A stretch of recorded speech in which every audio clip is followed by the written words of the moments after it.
Good morning, all of you. Good morning, respected sir and all. Welcome to this program, Shiv Prakash sir. तो मैं आपका introduction एक बार खुद दे देना चाहती हूँ, देन आप स्टार्ट कर लीजिएगा सर। जो आज हमारा फर्स्ट टॉपिक है जिसपे सर अपने विचार को देने वाले हैं, Shiv Prakash sir, PhD scholar from psychiatry department, BHU। Sir का टॉपिक है स्ट्रेस मैनेजमेंट ड्यू टू कोविड-19। Akanksha, I want to request you that please first you call Mr. Saurav sir for presentation about what is the stress. Okay. Okay sir. तो मैं request करना चाहूंगी doctor Saurabh sir से कि sir आप आए और आपका जो टॉपिक है उस पे हम लोगों को थोड़ा विस्तार से बताएं। जैसा कि अभी तो सभी लोग समझ ही रहे हैं जो कोविड के टाइम पे और नॉर्मली भी बहुत ज़्यादा सब अपनी लाइफ में स्ट्रेसफुल रहते हैं, तो उसे हम वो क्या है, स्ट्रेस क्या है और वो हमारे हेल्थ को किस तरह से अफेक्ट डालता है। तो मैं रिक्वेस्ट करूंगी सौरभ सर से, प्लीज सौरभ सर आप स्टार्ट करें। तो जैसा कि हम लोग बात करने वाले हैं स्ट्रेस पे, तो स्ट्रेस और कोविड जो सिचुएशन है उसमें स्ट्रेस, तो पहले हम थोड़ा स्ट्रेस के बारे में जानकारी ले लेते हैं। तो स्ट्रेस क्या है? स्ट्रेस एक नॉर्मल हमारी डिफेंस होती है। मतलब स्ट्रेस एक सिचुएशन होता है, फिजिकल भी हो सकता है, मेंटल भी हो सकता है, जो कि हम किसी भी इमरजेंसी सिचुएशन में एक्सपीरियंस करते हैं। तो हमारा मैकेनिज्म होता है कि हम किस तरह से अपने फिजिकली और मेंटली हैंडल करते हैं। तो हमारे बॉडी में जैसे एक हाइपोथैलेमस होता है, दिमाग में ये पार्ट होता है, वो जब भी कोई इमरजेंसी सिचुएशन होती है तो वो स्ट्रेस से रिलेटेड एक स्ट्रेस हार्मोन रिलीज करती है। स्ट्रेस हार्मोन जिसको हम बोलते हैं कॉर्टिसोल और एड्रेनलिन। तो ये जो होती है, कभी भी इमरजेंसी सिचुएशन में इस तरह का ये स्ट्रेस हार्मोन रिलीज होता है और वो हमें फाइट बैक करने में मदद करता है। लेकिन अगर यही स्ट्रेस अगर हम हमेशा ये सिचुएशन क्रॉनिक बनते रह गई, लंबे समय तक चलते रह गए, हर एक सिचुएशन में हम स्ट्रेस को ये फाइट बैक करने में बढ़ता गया, तो ये हमारे हेल्थ कंडीशन को डिस्टर्ब करता है। तो अभी जैसे कि कोविड स्ट्रेस जो हो रही है, उससे क्या हो रहा है कि स्ट्रेस होता है, उससे रिस्पिरेटरी प्रॉब्लम भी हो सकता है, कार्डियोवास्कुलर सिस्टम पे इम्पैक्ट कर सकता है। क्योंकि हम देखते हैं कि जब हमारा स्ट्रेस होने लगता है तो हमको पाल्पिटेशन जो होती है, मतलब हृदय गति का तेज होना, और सांस में उतार चढ़ाव होता है, जो कि अब जिसको अस्थमा की प्रॉब्लम है, हार्ट कार्डियोवास्कुलर का प्रॉब्लम है, तो उसमें ये चीजें और बढ़ सकती हैं। ठीक है। फिर इसी तरह से स्ट्रेस के कारण डाइजेस्टिव सिस्टम को इम्पैक्ट कर सकता है। खान पान में अगर तनाव हो जाता है तो हम देखते हैं कि हमको भूख में जो होती है कमी हो जाती है, इच्छा नहीं होती है। तो ये स्ट्रेस जो होता है कहीं ना कहीं हमारे डाइजेस्टिव सिस्टम को इम्पैक्ट करता है। साथ में जो होती है स्ट्रेस को हम करने के लिए क्या करते हैं, मतलब स्ट्रेस को कम करने के लिए हम अपने एनर्जी को बढ़ाते हैं और वो ग्लूकोज के रूप में रिलीज होता है, जो एक एक्स्ट्रा बॉडी से रिलीज होता है ग्लूकोज। तो ये अगर ज्यादातर बढ़ते जाएगी तो इससे क्या हो सकता है, हमारा डायबिटीज होने का चांसेस होता है। और ये स्ट्रेस जो होता है हमारे इम्यून सिस्टम को भी इम्पैक्ट करता है। तो इम्यून सिस्टम को इम्पैक्ट करने से क्या होगा कि हमारे जो होते हैं आसपास में, फिर हमारा इम्यून सिस्टम क्या है? इम्यून सिस्टम जो है एक तरह का शील्ड है, ढाल है कि हमको प्रोटेक्ट करता है। एक अपना डिफेंस, बॉडी में एक डिफेंस मैकेनिज्म है जो कि हमको प्रोटेक्ट करता है बाहरी चीजों से। जो चीजें जो हमको नुकसान पहुंचा सकती है उससे लड़ने का शक्ति देता है। लेकिन अगर हम लगातार तनाव लेते रहते हैं तो ये हमारा ढाल का जो सिस्टम है, इम्यून सिस्टम जो है वो वीक होते जाता है। और फिर अ, हम फिर हमारी इम्यून सिस्टम वीक हो गई तो फिर हमारी प्रतिरोधक क्षमता जो है, बीमारी से लड़ने की क्षमता कम हो जाती है। तो स्ट्रेस के कारण ये सब चीजें हो रही है। अब आते हैं कि जैसे कोविड 19 जो कोविड जो दो पिछले साल 2020 से जो आ गई है, तो इसके कारण क्या हो रहा है? इसके लिए जो अभी सोशल डिस्टेंसिंग की बात होती है, सोशल डिस्टेंसिंग की बात होती है, तो इसके कारण क्या हो रहा है कि हम आइसोलेटेड रहते हैं। हमको बोला जाता है मतलब ज्यादा सोशल कांटेक्ट को कम करने के लिए। तो सोशल कांटेक्ट से कम होती है तो हम जान रहे हैं कि हम अपनी तनाव जो है, हमारी जो फियर है, उसको हम शेयर नहीं कर पाते। इसके कारण हमारे में जो होती है और डर की भावना, गुस्सा, फ्रस्ट्रेशन, ये सब बढ़ते जाता है। फिर क्या हो रहा है ये कि यही तनाव के कारण हमें नींद में प्रॉब्लम हो रही है। फिर हमें ध्यान लगाने में प्रॉब्लम हो रही है, कंसंट्रेशन नहीं हो पा रहा है। फिर जो हो रही है कि बहुत सारी चीजें जो होती हैं, एंजाइटी है, सर में दर्द हो रहा है, बॉडी पेन्स हो रही है, स्टोमक में प्रॉब्लम हो रही है, स्किन में रैसेज भी आ जा रहे हैं। ठीक है। तो इसके कारण जो हो रही है कि हमारा रेसिंग थॉट का एक प्रॉब्लम है। रेसिंग थॉट का प्रॉब्लम ये हो रहा है कि बार बार वरी चीजों को लेके आसपास में घटना हो रही है। इतना हम मॉर्टेलिटी, फैटेलिटी रेट देख रहे हैं, लोगों का डेथ हो जा रहा है, ये सब चीजें दिमाग में चल रही है। तो इसको लेके थॉट आते रहता है। तो इससे क्या हो रही है, हमें सैडनेस हो रही है, फियरफुलनेस एंड लॉस ऑफ इंटेंस, और इसके कारण हम इंजॉय नहीं कर पा रहे हैं अपने लाइफ को। तो फिजिकल सिम्टम्स भी इंक्रीज कर रही है, जैसे हार्ट बीट, स्टोमैक, ये सब अपसेट कर रहा है।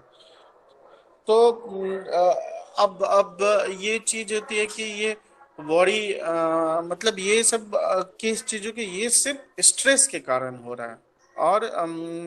और एक इसका कारण क्या है कि हमको एक टर्म आता है ब्लू बबल। ब्लू बबल जो आईपीएल का मैच था तो उसमें बताया गया था कि ब्लू बबल एक ऐसा सिचुएशन हुआ कि जिसमें खिलाड़ियों को दूसरे वर्ल्ड, मतलब बाहर के जो कांटेक्ट से काट दिया जाएगा, सिर्फ अपने में कांटेक्ट रखा जाएगा। तो हमको भी क्या करना है, ये वरी लेस बबल बनाना होगा। वरी लेस बबल मतलब कि ये जो चीजों को, क्योंकि यहाँ पे अनप्रेसिडेंटेड है, कुछ पता नहीं है कब सिचुएशन क्या होगा। तो जितना से जितना तनाव से अगर हम दूर रहेंगे तो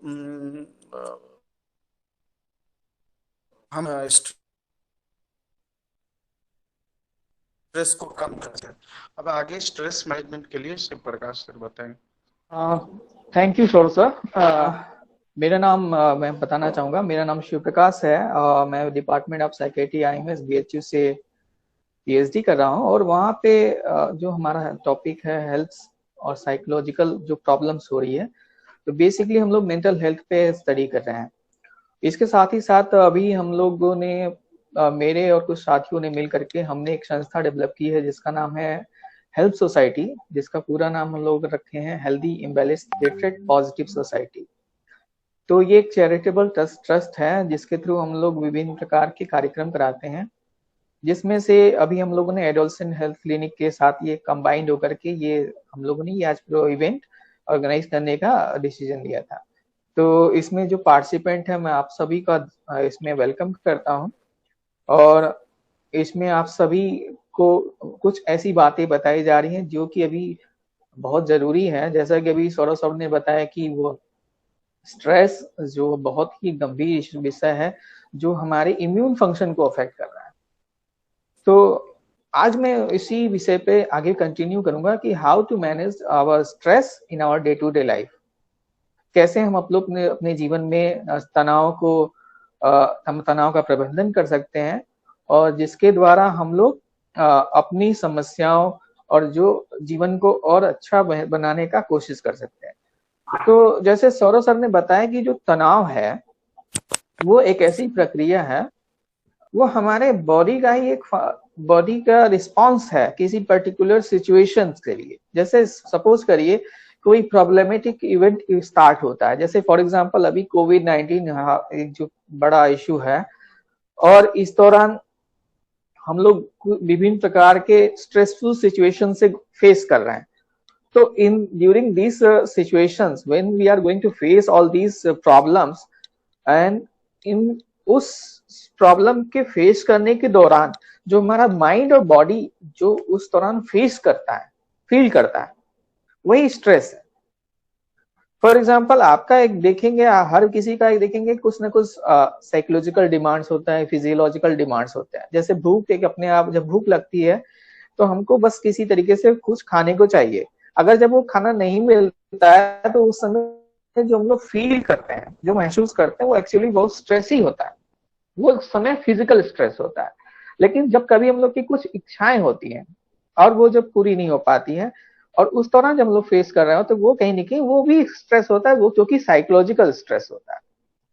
तो हम लोग बात करेंगे कि जो स्ट्रेस हो रहा है वो हमारे इम्यून फंक्शन को कैसे अफेक्ट करता है। जैसे अभी सौरभ सर ने बताया कि हमारे ब्रेन में ब्रेन के कई पार्ट्स हैं वैसे, तो उसमें से एक स्पेसिफिक पार्ट होता है जिसे हम लोग हाइपोथैलेमस कहते हैं।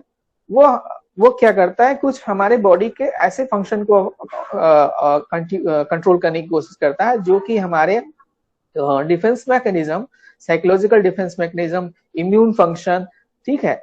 और हमारा एक स्पेशली ब्रेन का पार्ट है एमिग्डाला, जो कि फियर और डेंजरस सिचुएशन में एक्टिव होता है। इन सभी को वो कंट्रोल करता है। तो जब भी हम कोई स्ट्रेसफुल सिचुएशन में होते हैं, तो उस दौरान जो हमारा ब्रेन उस समय हाइपोथैलेमस स्पेशली एक्टिव होता है। तो जो हमारा हाइपोथैलेमस क्या करता है, उस स्ट्रेसफुल सिचुएशन से बचने के लिए क्या करता है, हमारे जो एंडोक्राइन ग्लैंड्स, अंतःस्रावी ग्रंथियां हैं, उसको एक सिग्नल देता है कि अब आपको कुछ ऐसे हार्मोन्स रिलीज करने हैं जिससे कि आप स्ट्रेस को कम करें। तो बॉडी उस समय क्या होता है, हाइपोथैलेमस हमारा एक एंडोक्राइन ग्लैंड है जिसे हम लोग मास्टर ग्लैंड कहते हैं, पीयूष, ठीक है, पिट्यूटरी ग्लैंड्स जिसे हम लोग कहते हैं इंग्लिश में। तो वो क्या करता है, वो एक हार्मोन्स रिलीज करता है जो कि अदर एंडोक्राइन ग्लैंड्स हैं उनको कंट्रोल करता है। तो स्पेशली जैसे हम लोग एड्रिनल का एग्जांपल सौरभ सर ने दिया कि एड्रिनल क्या करता है कि जब हम लोग कोई फियरफुल और स्ट्रेसफुल सिचुएशन को फेस करते हैं, तो हमारे शरीर में वो क्या करता है, ग्लूकोज लेवल को बढ़ा देता है।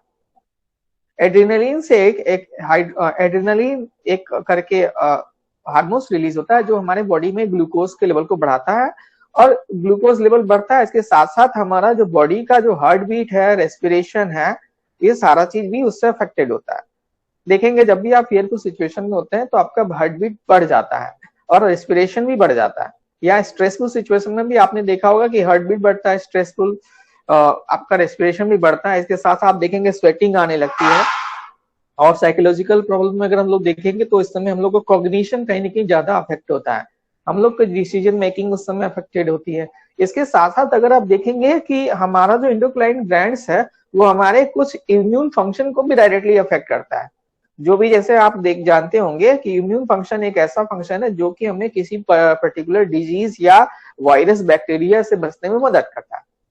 तो हमारे बॉडी में ही हमारा जो ये रीढ़ की हड्डी है उसमें ही हम लोग का ऑटो नर्वस सिस्टम होता है, और कुछ ऐसे बोन मैरो होते हैं जहां पे कुछ स्पेसिफिक टाइप के सेल प्रोड्यूस होते हैं, जैसे हम लोग जो अगर हम लोग बात करें जो इम्यून फंक्शन को कंट्रोल करने में, किसी डिजीज से लड़ने में मदद करते हैं, जैसे हम लोग बी सेल और टी सेल्स की बात करते हैं। तो ये जो सेल्स होते हैं वो स्पेशली क्या होते हैं, वो स्पेशली हमें किसी पर्टिकुलर सिचुएशन से बचने के लिए, कोई पर्टिकुलर ऑर्गेनिज्म अगर बाहर से हमारे बॉडी में इंटर कर गया तो उसको कंट्रोल करने में मदद करता है। तो उसी तरह आप देखेंगे कि हमारे बॉडी में व्हाइट ब्लड सेल्स होते हैं, जो हमारे बॉडी में जो कोई एक्सटर्नल ऑर्गेनिज्म आ रहा है या कोई बीमारी होती है तो उससे लड़ने में मदद करते हैं। तो उसी की तरह ही जैसे कि आप देख रहे हैं कि बायोलॉजिकल कुछ इम्यून फंक्शन होता है जो बीमारी से लड़ने में मदद करती है, उसी तरह कुछ साइकोलॉजिकल फंक्शन होते हैं जो हमें तनाव से लड़ने में मदद करते हैं। आज मैं उसी पे बात करने जा रहा हूँ कि कैसे हम लोग कौन कौन से ऐसे टेक्निक है, प्रोसेस है जिससे कि हम लोग अपने स्ट्रेस को कंट्रोल कर सकते हैं। तो फाइनली फर्स्ट आप ये समझिए कि कैसे ये स्ट्रेस काम करता है। तो फॉर एग्जांपल जैसे जब भी आप कोई फियरफुल या स्ट्रेसफुल सिचुएशन से गुजर रहे हैं, जैसे कि आपके सामने अगर कोई ऐसी चीज आ रही है जिससे कि आपको हानि पहुंच सकती है, ठीक है, तो आपका जो बॉडी का ब्रेन है, ब्रेन में जो एमेग्डाला जो मैंने बोला था वो एक्टिव होता है, वो देखता है कि ये कोई चीज स्ट्रेसफुल है, हमारे लिए कितना डेंजरस हो सकती है। तो वो एक सिग्नल देता है हाइपोथैलेमस को। हाइपोथैलेमस जो होता है वो पिट्यूटरी ग्लैंड्स को कंट्रोल करता है। वहां से जो हार्मोन्स रिलीज होते हैं वो एड्रेनलिन और अदर हार्मोन्स रिलीज होते हैं जो बॉडी में हमारे हार्ट बीट और रेस्पिरेशन को अफेक्ट करते हैं। इस दौरान क्या होता है, हमारा साइकोलॉजिकल फंक्शन भी डिस्टर्ब हो रहा होता है, जैसे कि हमारा अटेंशन कंसंट्रेशन, ठीक है, और memorising, decision making, all these function are disturb due to that situation.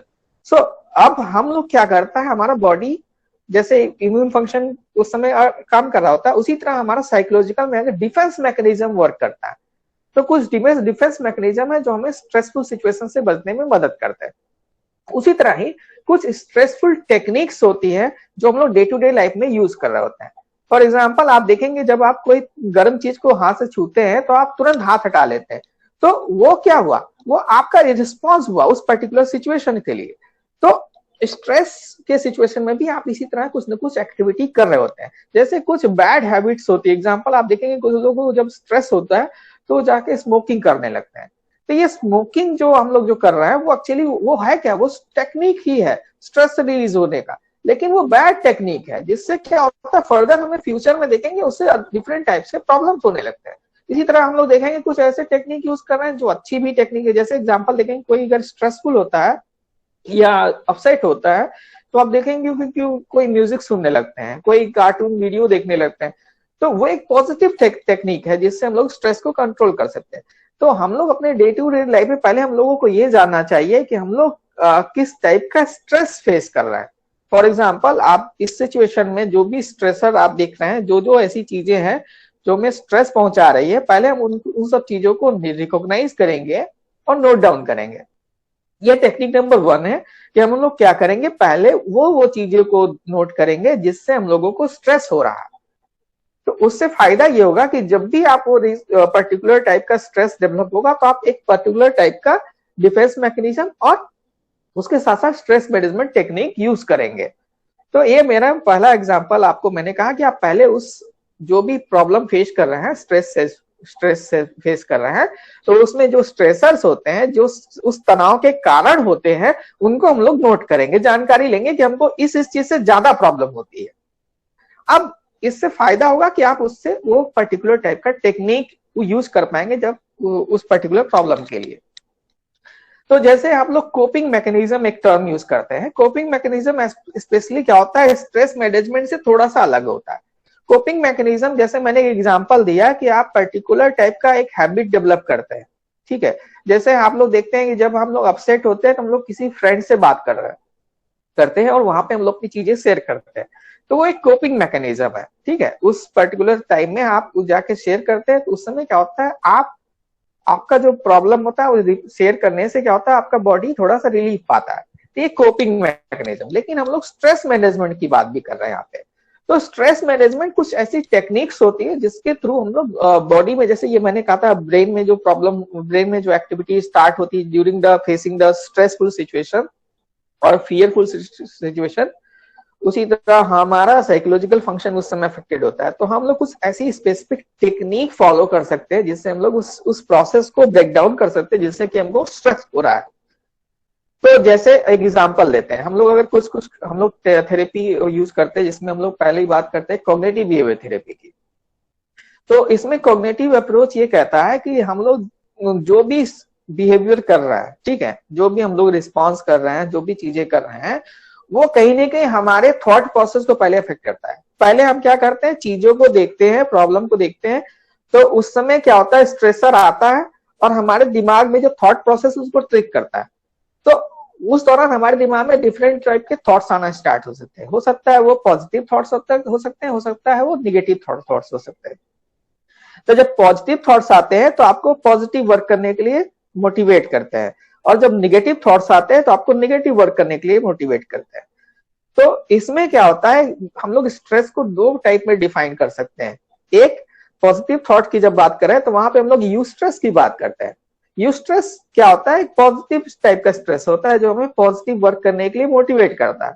लेकिन उसका अपोजिट अगर हम लोग बात करें तो डिस्ट्रेस होता है। डिस्ट्रेस क्या होता है कि जब हम लोग जो स्ट्रेस फेस कर रहे हैं उससे हमें प्रॉब्लम होना स्टार्ट हो गया, जो हमें डीमोटिवेट कर रहा है, तो वो डिस्ट्रेस होता है। जिससे क्या होता है कि हम जो भी काम कर रहे हैं उसमें वो हमारा काम सही से नहीं हो पाता, हम उसमें हमारी कैपेबिलिटी उसमें अफेक्टेड हो जाती है। तो इसी तरह ही हम लोगों को ये ध्यान रखना है कि किस टाइप के हम लोग थॉट प्रोसेस यूज करें। फॉर एग्जाम्पल, निगेटिव यूज कर रहे हैं या पॉजिटिव, तो मैं यहाँ प्रेफर करूंगा कि आप लोग पहली चीज है कि आप अपने अंदर पॉजिटिव डेवलप करिए, हमेशा पॉजिटिव थॉट्स को ही फॉलो करने की कोशिश करिए। अगर आप देखें कि हमारे दिमाग में नेगेटिव थॉट्स आ रहे हैं तो हमें उससे उस दौरान अपने आप को डिस्ट्रैक्शन एक टेक्निक होता है, जिससे कि हम लोग उस थॉट से ध्यान हटाने के लिए हम लोग किसी और पॉइंट पे फोकस करते हैं। तो फॉर एग्जांपल, जैसे अगर मेरे दिमाग में कोई नेगेटिव थॉट्स आ रहा है तो मैं क्या करूंगा, उस समय कोई अच्छी चीजों की तरफ ध्यान लगाऊंगा। तो उसके लिए एग्जाम्पल क्या कर सकते हैं, जैसे म्यूजिक सुन सकते हैं। डिस्ट्रैक्शन टेक्निक के दौरान हम लोग म्यूजिक सुन सकते हैं, या किसी और फ्रेंड से बात कर सकते हैं, या हम लोग कोई टेलीविजन देख सकते हैं। तो ये क्या हुआ, डिस्ट्रैक्शन हुआ। तो डिस्ट्रैक्शन से क्या हुआ, हमारा जो फोकस था उस नेगेटिव थॉट से हट गया। तो इससे क्या होगा कि हम लोग को, जब हम लोग उससे ध्यान हटा लेंगे तो स्ट्रेस का जो प्रोसेस है वो रुक जाता है, इससे हम लोग को रिलीफ मिलती है। तो फॉर एग्जाम्पल, हमने एक एग्जाम्पल दिया कि आप पहले रिकॉग्नाइज करो किस टाइप का स्ट्रेसर आपको होता है और उससे क्या क्या प्रॉब्लम होती है, और जब भी वो स्ट्रेसर हो तो आप उस समय एक टेक्निक, जैसे मैंने कहा कि आप उस जगह से ध्यान हटाओ। जैसे कि अभी आप कोविड-19 है, आप देख रहे होंगे ज्यादातर लोग न्यूज चैनल देख रहे हैं। न्यूज चैनल में बहुत सारी ऐसी चीजें दिखाई दे रही है जिससे कि आपको स्ट्रेस हो रहा है। तो मैं एडवाइस करूंगा कि आप लोग न्यूज चैनल थोड़ा देर के लिए देखना बंद कर दे इस दौरान। इससे क्या होगा कि आप थोड़ा रिलीफ होगा, उसके जगह पे आप कुछ पॉजिटिव अच्छे कॉमेडी चैनल हैं जिसपे आप लोग जाके देख करके अपने माइंड को फ्रेश कर सकते हैं। इसी तरह ही आप लोग को मैं एग्जांपल दूंगा कि आप दूसरी टेक्निक कैसे क्या यूज कर सकते हैं इस दौरान। जैसे हम लोग एग्जांपल देते हैं कि आप लोग कॉमनली जानते होंगे कि हम लोग मेडिटेशन को प्रिफर करते हैं। अब ये एक लाइन में डिफाइन करूं, मेडिटेशन क्या होता है कि हम लोग उस समय अपने आप को एक शांत जगह पे, जहां पे कोई ऐसा नॉइस नहीं है, कोई नहीं है, शांत जगह है, आप अकेले वहां बैठ जाइए और ध्यान मुद्रा में वहां बैठ जाइए। ध्यान मुद्रा में आप देखिए, ऐसे दो आप उंगली पे ऐसे पकड़ के आप बैठ जाइए पद्मासन में, और ध्यान मुद्रा में बैठ जाइए। और इस दौरान आंख बंद करके आपके दिमाग में जो भी विचार आ रहा है उसे रिकॉग्नाइज करिए कि किस टाइप का विचार आ रहा है, परंतु उसके साथ आप बहेंगे नहीं, उसके साथ नहीं जाएंगे, उसे रिकॉग्नाइज करेंगे, उसे जाने देंगे। और ये प्रोसेस आपको कंटिन्यू तब तक करना है जब तक कि आपको उससे वो स्ट्रेस, आप वो जो थॉट्स हैं वो आपको अफेक्ट करना बंद कर दे। तो इसे हम लोग मेडिटेशन कहते हैं। तो मेडिटेशन एक अच्छा टेक्निक है जिससे हम लोग स्ट्रेस को भी कंट्रोल कर सकते हैं। तीसरी पॉइंट है, जैसे मैंने कहा था, म्यूजिक थेरेपी। म्यूजिक अपने आप में एक थेरेपी है भाई। तो आप लोग बेसिकली जब भी आप स्ट्रेसफुल सिचुएशन से गुजर रहे हो और आप से बाहर आना चाहते हैं तो आप कोई अच्छा म्यूजिक सुन सकते हैं, बट नॉट लाउड म्यूजिक। कोई क्लासिकल म्यूजिक सुन सकते हैं जिससे आपको माइंड थोड़ा सा रिलीफ हो। इसीलिए आप देखेंगे कुछ ऐसे मेडिटेशन म्यूजिक डेवलप किए गए, तो उससे क्या होता है, हमारा स्ट्रेस कम होता है। तो हम कहेंगे कि म्यूजिक यूज करिए, वो भी एक अच्छे म्यूजिक, जिससे कि आपका माइंड थोड़ा रिलीफ पाए। उसी तरह लाफ्टर एक थेरेपी होता है। आप देखेंगे, आप मुन्ना भाई MBBS मूवी देखी होगी आप लोगों ने, तो वहां पे आपने देखा होगा कि जो प्रोफेसर अस्थाना थे, जो उस हॉस्पिटल के डीन थे, वो जब भी गुस्सा होते हैं तो हंसते हैं। तो एक्चुअली वो कोई कॉमेडी चीज नहीं थी, वो एक टेक्निक वो यूज कर रहे थे, जिसे हम लोग अपनी साइकोलॉजिकल थेरेपी में, जिसे हम लोग कहते हैं लाफ्टर टेक्निक, लाफ्टर थेरेपी। तो होता ये है कि जब हम लोग कोई जब स्ट्रेस दुखी रहते हैं तो हम लोग हंसते जब हैं तो हमारे ब्रेन में क्या होता है, डोपामीन रिलीज होता है। ठीक है, डोपामीन एक न्यूरोट्रांसमीटर है जो हमें खुश महसूस कराता है। तो जब आप हंसेंगे तो आपको क्या होगा, वो डोपामीन रिलीज होगा, उससे क्या होगा, आप खुश होंगे और स्ट्रेस कम होगा। तो बेसिक चीज है कि आप laughter as a technique use कर सकते हैं जिससे कि आप लोग स्ट्रेस कम हो। ठीक है। और पांचवी चीज है कि हम अपने डाइट में, लाइफ में देखेंगे जो कुछ ऐसे हैबिट यूज कर रहे हैं जो कि कहीं ना कहीं बैड हैबिट है, जो हमारे स्ट्रेस मैनेजमेंट टेक्निक को डिस्टर्ब करते हैं। फॉर एग्जांपल स्मोकिंग हो गया, ड्रिंकिंग हो गया, या और अदर नशे की चीजें लेना। ठीक है। या हो सकता है एक और, हम लोग अगर बात करें सोशली में, कि लोगों से इंटरेक्ट ना करना, अपनी चीजों को अपने अंदर ही रखना, तो ये सब सारी चीजें क्या है, कहीं ना कहीं स्ट्रेस को बढ़ावा देती है। तो आप ऐसी चीजें ना करें। ठीक है। तो बेसिकली आप लोग कोशिश करिए कि इसके जगह पे अच्छी टेक्निक यूज करें, अच्छी हैबिट डेवलप करें। इसके बाद में आपको कहूंगा कि आप एक हॉबी डेवलप करिए। आप सभी की एक कोई ना कोई हॉबी होगी। जैसे कि मुझे, अगर मैं अपनी बात करूं तो मुझे जैसे पोएम लिखना अच्छा लगता है, म्यूजिक सुनना अच्छा लगता है। ठीक है, गाने गाना अच्छा लगता है। तो ये सब मेरी हॉबी है। तो आप सभी की भी अपनी कुछ हॉबी होगी। तो मैं चाहूंगा कि आप अपनी हॉबी के लिए कम से कम दिन का 1 घंटा जरूर निकालिए। उस दौरान जो आपको अच्छा लगता है, हॉबी आपकी जो होगी, उसमें आप टाइम स्पेंड करेंगे। तो हॉबी में जब आप, क्या होता है, एक तरीके का डिस्ट्रैक्शन ही होता है। इससे क्या होता है, हम लोग को एक अपनी क्रिएटिविटी को बाहर लाने का मन करता है। और जब वो क्रिएटिविटी आती है, वो चीजें हम लोग अच्छी चीजें जब करते हैं तो अच्छे पॉजिटिव कमेंट भी आते हैं। तो उससे होता है क्या है कि हमारा माइंड बॉडी अच्छा रिलैक्स होता है। तो मैं चाहूंगा कि आप लोग अपनी हॉबी के लिए भी टाइम निकालिए, 1 घंटा जरूर दीजिए। सबसे इंपॉर्टेंट चीज है उसके बाद टाइम मैनेजमेंट। डेली लाइफ में आप देखेंगे कि हम लोग टाइम मैनेजमेंट नहीं फॉलो कर रहे, कुछ भी ऑर्गेनाइज नहीं है। और आप पाएंगे कि जिनके लाइफ में ऑर्गेनाइजेशन डिस्टर्ब होता है, लाइफ कोई ऑर्गेनाइज नहीं होती है, टाइम मैनेजमेंट उनका फुल फेलियर होता है, तो उनको देखेंगे ज्यादा प्रॉब्लम होती है।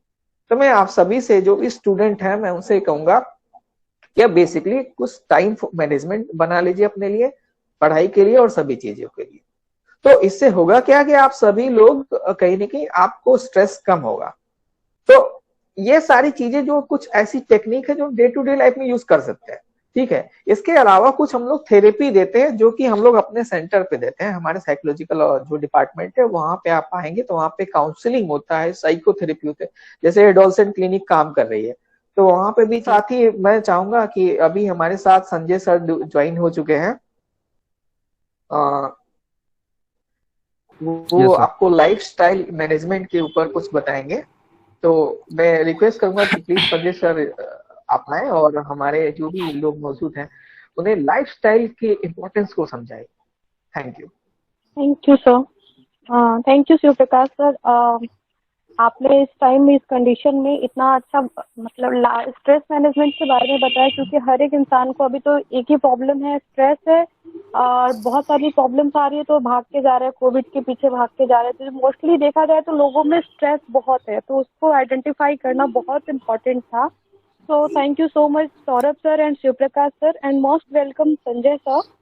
संजय सर, मैं आपका स्वागत करना चाहती हूँ इस प्रोग्राम में। आप आए और हमें लाइफस्टाइल मैनेजमेंट के बारे में बताएं, क्योंकि सर अभी के कंडीशन में तो सबका लाइफस्टाइल काफी अजीबोगरीब तरह से चल रहा है।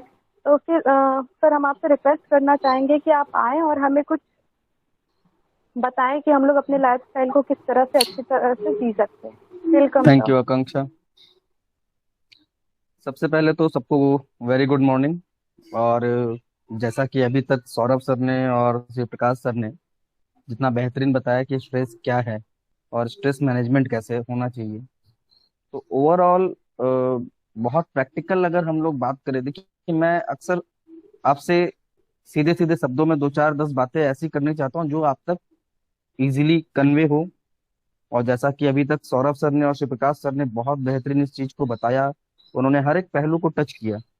ठीक उसी प्रकार मैं आपसे एक लाइन की बात कहूंगा, चिंता चिता के समान है।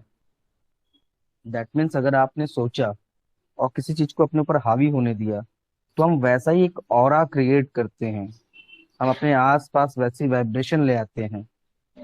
तो इसलिए जैसे कहा सर ने कि किस प्रकार के हम कौन कौन से रेमेडीज हैं, कौन कौन से हम इफेक्टिव थेरेपीज हैं जिन्हें हम फॉलो करके स्ट्रेस से बच सकते हैं। क्योंकि बार बार हमारा घर हो, आपका घर हो, सब जगह लोग अक्सर ये बात कहते हैं कि चिंता चिता के समान है। तो सोचना छोड़िए, लेकिन क्या सोचना है, इसको धीरे धीरे धीरे धीरे करके आप अपने लाइफ स्टाइल में ले आ सकते हैं। तो सबसे पहली बात कि हमें अच्छा सोचने के लिए एक अच्छे हेल्थ की रिक्वायरमेंट पड़ती है। तो कहते हैं ना कि अच्छे शरीर में, एक स्वस्थ शरीर के अंदर एक स्वस्थ दिमाग विराजमान करता है।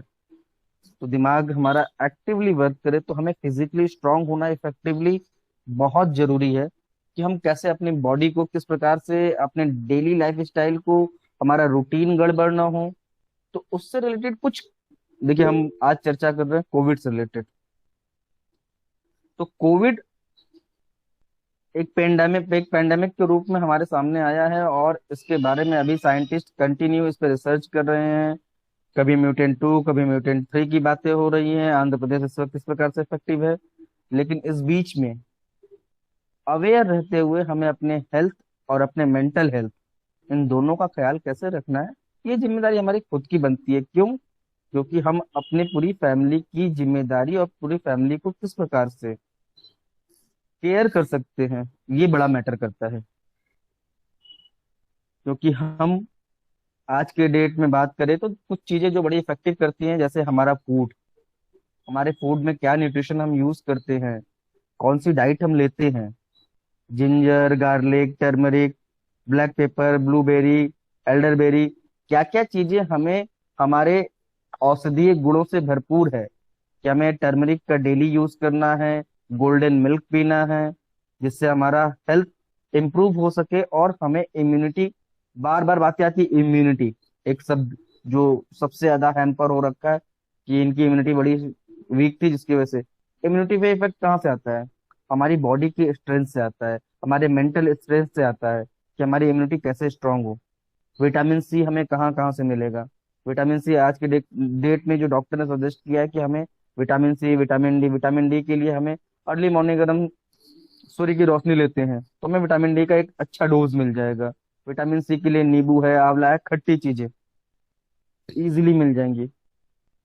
इसके अलावा कुछ टैबलेट्स हैं, कुछ डेली रूटीन की चीजें हैं, जैसे मल्टीविटामिन टैबलेट्स आ रही हैं, और जिंक से रिलेटेड चीजें आ रही हैं जिसमें जिंक वगैरह की मात्रा हो, जैसे आज की डेट में बिकोसुल जेड डॉक्टर प्रेस्क्राइब कर रहे हैं। इस प्रकार से कई सारी मेडिसिन है जिनका नाम मैं नहीं लेना चाहूंगा। मैं आपको नेचुरल रिसोर्सेज बता रहा हूँ कैसे आप क्या चीजें ऑप्ट कर सकते हैं। विटामिन सी के लिए आपके पास नींबू है, आंवला है, खट्टी चीजें अवेलेबल है। आज की डेट में खट्टे आम मिलते हैं, आम के पन्ना वगैरह, ये सारी जो तैयार होती है हमें एक स्ट्रॉन्ग इम्यूनिटी बूस्ट करने के लिए, एक प्रॉपर डाइजेशन सिस्टम को हमारे मेंटेन करने के लिए काम करता है। तो हमें अपने फूड को बड़ा फोकस करना है। हैवी ऐसी कोई भी डाइट नहीं लेनी है जिससे हमारा डाइजेशन सिस्टम बिगड़े। क्योंकि हमारा हेल्थ में डाइजेशन, हमारी प्रॉपर बॉडी मेंटेनेंस बनी रहे, कैसे हमें तुलसी के पत्तों का, लौंग का, इस प्रकार से चीजों का काढ़ा इत्यादि हमें पीते रहना है, ताकि हमारे बॉडी के अंदर जो टॉक्सिन बन रही है ये सारी चीजें वॉश आउट हो। लेकिन इसकी भी मात्रा बनी हुई है। Excess use of anything cause convert into disease. तो किसी भी चीज की अतिशय यूज न हो, जिससे अतिशय यूज से अक्सर हमारे शरीर में, हमारे मानसिक रूप से हर प्रकार से क्षति पहुंचती है।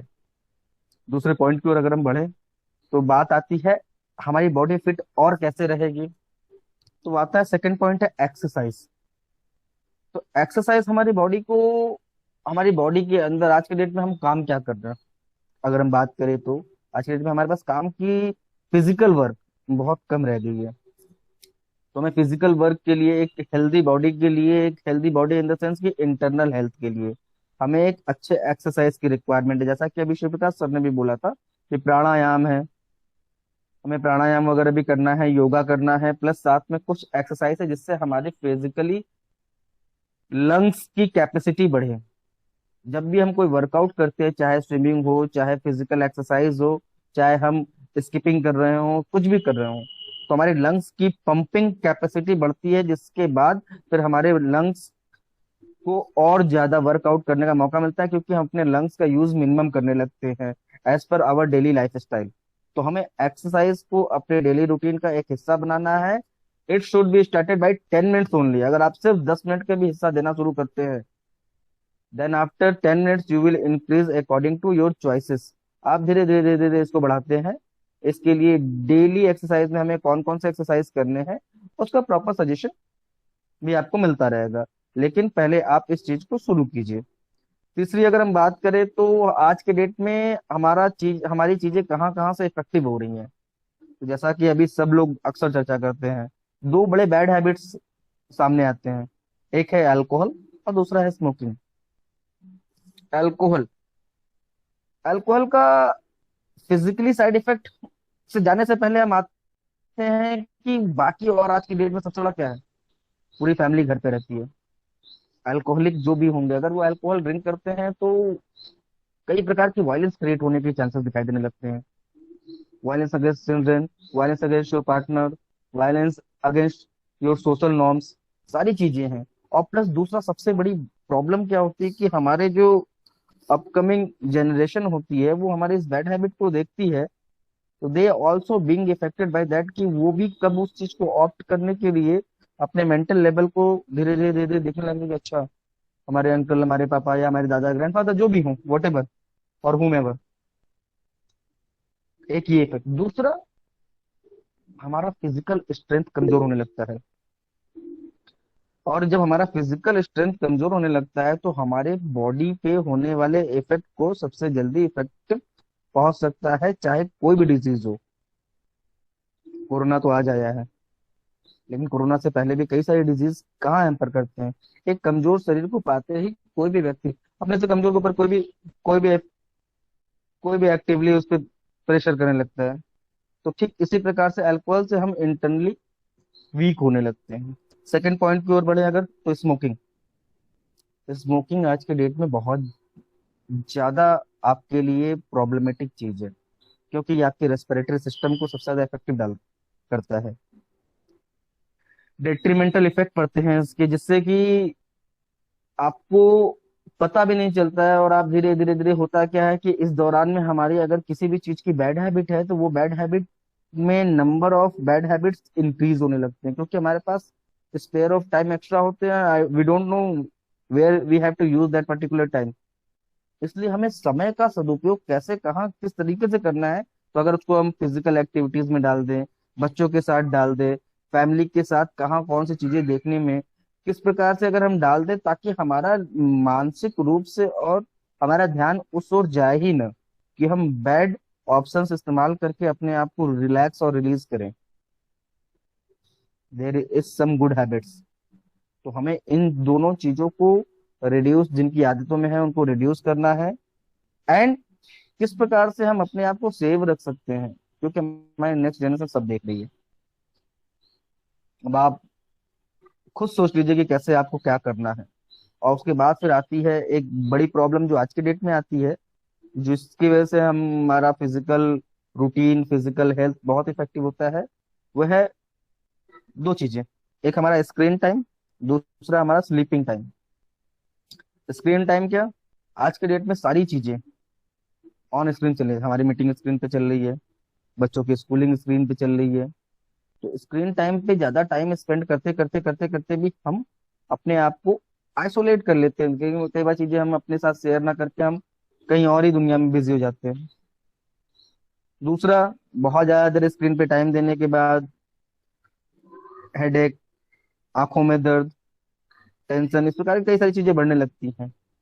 तो इस प्रकार की चीजों को हमें, कहते हैं ना, कि हमें एलओसी क्रिएट करनी पड़ेगी, लाइन ऑफ कंट्रोल, की नहीं, हमें इसके बाहर नहीं जानी है। और सेम चीज आता है sleeping time. Excess sleeping and less sleeping both are quite problematic for our health. तो हमें ज्यादा सोने से भी कैसे बचना है, क्योंकि हम खा लिए तो ज्यादा सो ही रहे हैं, तो चल हमने अपने आप को, बॉडी को और ज्यादा अपनी इम्यूनिटी को कमजोर करने लगा। इसलिए सबसे बड़ी बात, अपनी सेहत की सुरक्षा अपने हाथों में है, कोई दूसरा नहीं आएगा। और अपनी फैमिली, अपने आसपास की केयर हम कैसे कर सकते हैं, ये हमारे खुद के अंदर जब हम गुड नेचर डेवलप करते हैं, अपने डेली रूटीन को ठीक करते हैं, तो हमारे पास जो स्पेयर टाइम होता है then we know that ki whatever and however we can use that particular time period for a good work. तो दोस्तों, आपसे बेहतर कोई नहीं जानता आपके बारे में, और आपसे बेहतर कोई सुधार भी नहीं सकता आपको। आपको बेस्ट सजेशन देने के लिए हम सब अवेलेबल है, लेकिन एक चीज याद रखिएगा, एक बेटर हेल्थ होगा तो बेटर मेंटल हेल्थ आप डेवलप करेंगे, और बेटर मेंटल हेल्थ डेवलप कर लेंगे तो मैं लिख के दे रहा हूँ, ये पैंडेमिक भी बड़े इजीली बीत जाएगा और आप सब कुछ से बाहर आ जाएंगे। ये बहुत बड़ा फैक्ट है कि आज की डेट में हम सब लोगों को एक दूसरे के साथ खड़े होने की रिक्वायरमेंट है, एक दूसरे का साथ देने की जरूरत है, और एक दूसरे के बीच में सोसाइटी में ये कंसिडर करने की जरूरत है कि हमारे आसपास क्या हेल्प हो सकता है। दूसरी, जैसा कि हम लोग हेल्प सोसाइटी से जुड़े हुए हैं, तो हेल्प सोसाइटी जो हमारी संस्था है, तो हम सब लोग एक इनिशिएटिव लेके चल रहे हैं, जो कि मैं अपने टॉपिक से थोड़ा सा हट के आपको एक अच्छे कॉज की ओर लेके जा रहा था। अपने घर के बाहर स्ट्रे डॉग्स होते हैं, तो कुछ मत कीजिए, एक अच्छे काम की डेवलपमेंट आज से शुरू कीजिए। अपने घर में बने हुए फूड में हमें एक दो रोटी एक्स्ट्रा बना करके उन्हें सर्व कर देनी है, ताकि वो भूखे ना सोए, क्योंकि बाहर दुकानें नहीं खुलेंगी। Thanks for this opportunity and thanks for Shiv sir to being attached with that kind of things. Thank you, sir, and thank you, Akanksha, for this particular organization. Thank you so much sir. मैं बहुत बहुत thankful हूँ Sanjay sir, आपने हमें lifestyle के बारे में इतनी सारी जानकारी दी, क्योंकि अभी कहीं ना कहीं हम लोग अपने लाइफ में किसी तरह से अफेक्ट हो रहे हैं, कुछ बैड हैबिट्स हमारी भी लाइफ में शामिल है, तो उन चीज़ों को हम पूरी तरह से डिटेक्ट नहीं कर पाते और उसी तरह से लाइफ को जीते जाते हैं और प्रॉब्लम क्रिएट होती रहती है और समझ नहीं पाते। तो thank you so much sir.